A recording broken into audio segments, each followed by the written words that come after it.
Hey everyone, welcome back to our channel, where we dive deep into the rollercoaster world of Hollywood, unearthing stories that are as captivating as they are true. Today, we're zooming in on a tale that's filled with humor, controversy, and a comeback story that refuses to fade into the background. A comedic actor who danced on the edge of stardom, navigated through a sea of raspberries, and we're not talking about the fruit, and still managed to land on his feet with a smile. Yes, we're talking about the one and only Rob Schneider. From his skyrocketing moments to his spats with critics that could rival any Hollywood blockbuster, Schneider's journey is a testament to the unpredictable nature of fame. And if you think you know his story, think again. So if you're ready for a ride through the ups, downs, and unexpected loops of Rob Schneider's career, smash that like button, hit subscribe, and let's get this show on the road. Trust me, you don't want to miss a minute of this. Stay tuned, because this is one episode you'll want to watch till the very end.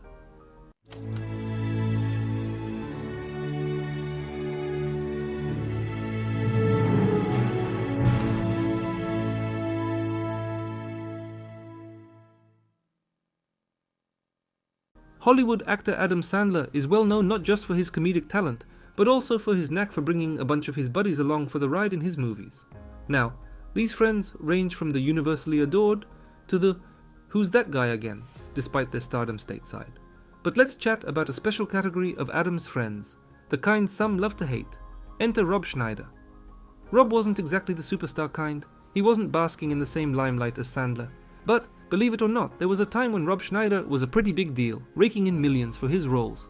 Today, we're diving into the story of Schneider, a comedian whose climb to stardom was thwarted by his own punchlines, and a league of critics who, let's just say, weren't his biggest fans. In fact, they might have disliked him more than Sylvester Stallone and Sharon Stone combined. Rob Schneider's journey to not quite superstardom began on TV, much like many comedians of his era. He was a writer and performer on Saturday Night Live, where he first crossed paths with Adam Sandler.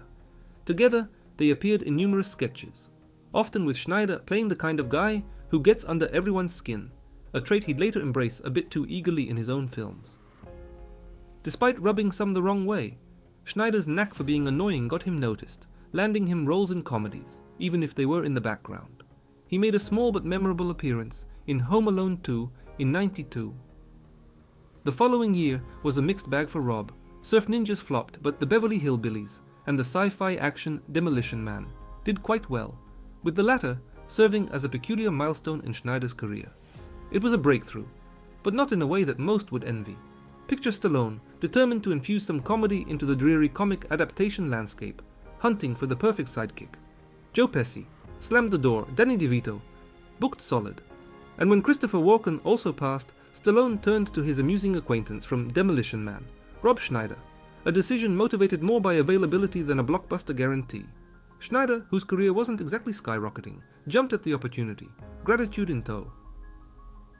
Stallone's gamble allowed Schneider liberties on set, including improvisations that often poked fun at Dredd himself, a rare privilege that added a unique flavor to the film.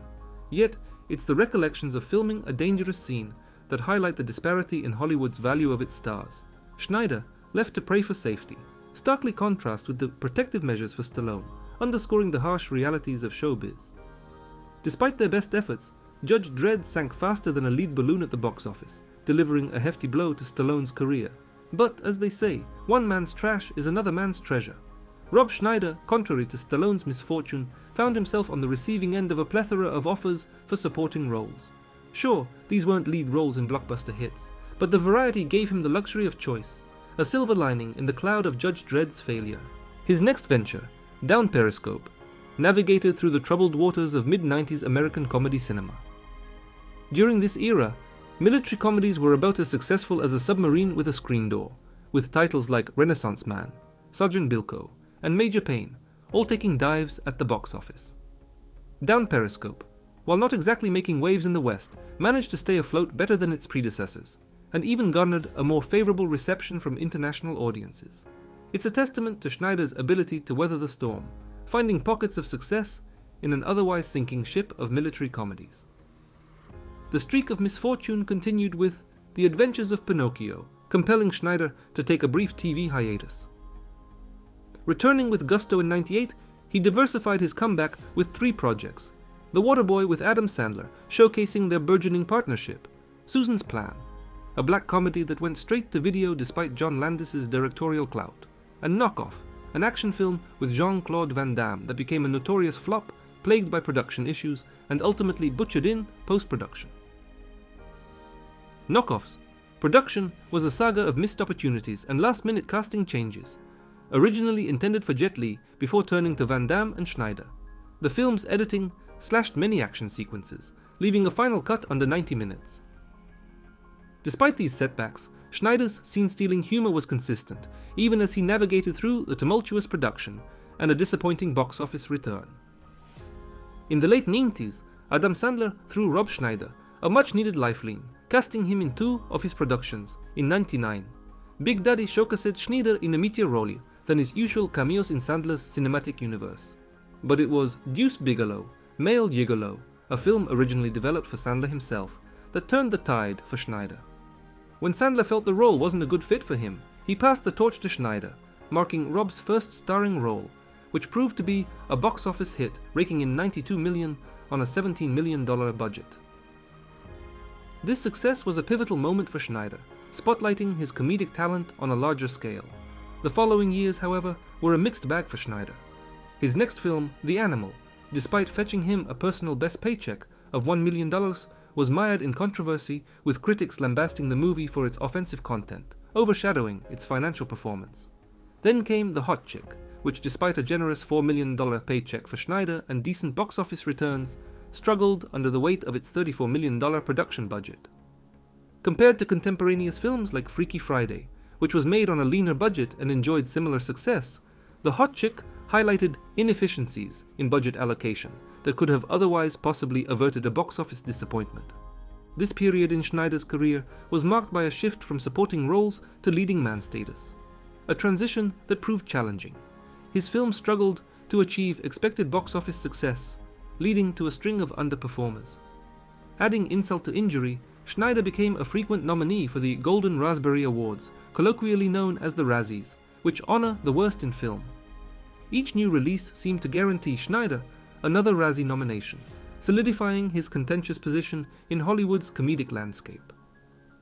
In 2005, Rob Schneider aimed to revive his career with the sequel Deuce Bigalow, European Gigolo, working with a modest $22 million budget after moving from Disney to Sony, to preserve the film's adult rating.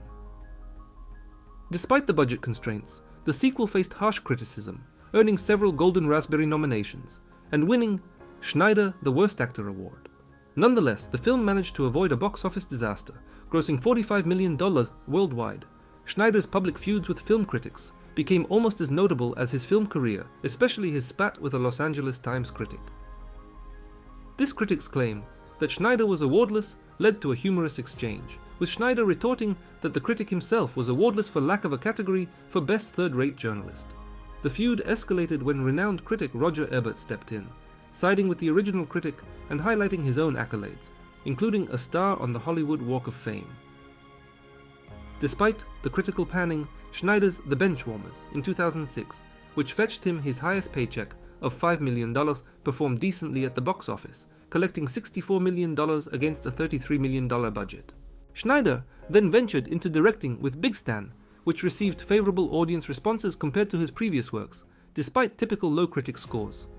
Big Stan failed to enter the American box office, but gathered $7 million worldwide on a $10 million budget.